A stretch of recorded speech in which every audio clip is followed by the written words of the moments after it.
Continuing with our berry bacon, now we are going to add a guide ground node, which is the main node that deals with guide creation and guide combing.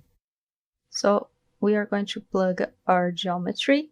Notice that it's good to point directly to our geoground instead of pointing to the top level node. This because we always ensure that we have the correct one, not the visualization one. And also we added a blast node, so we actually want to point it to the ones that has this feature, not the full geometry. We can always use a group, let's say to limit your guides so they won't grow inside the eyes, for example. And I always disable the display subdivision curves, since it can improve the performance.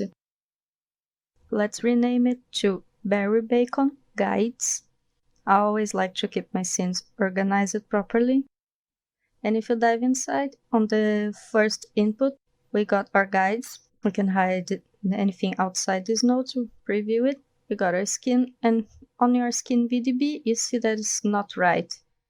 First of all, the voxel size is way too big. But even then, it's not doing what it should do. That's because our geometry is actually open. So the option we have is to directly point to a SOP file.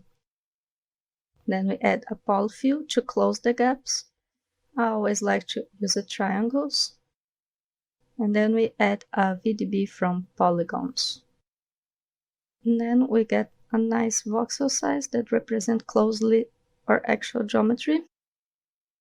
And the more quality we have, the lower it will be, so try to find a nice balance between that. And then I always plug a null and rename it to Alt-Geo VDB. Then we can point it on our SOP path. If you dive inside, you see that now the VDB is displaying properly. When I start working with the guides, I always like to have only my guides and not all other templates inside, and actually use our Geo Preview to visualize our geometry. We can see the eyes in there as well.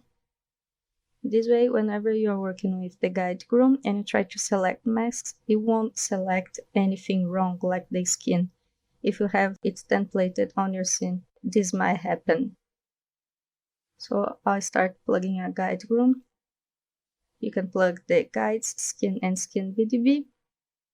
I normally don't like using much skin VDBs on a guide ground, especially when you have very small guides around eyes. It can get a little bit tricky to work with them.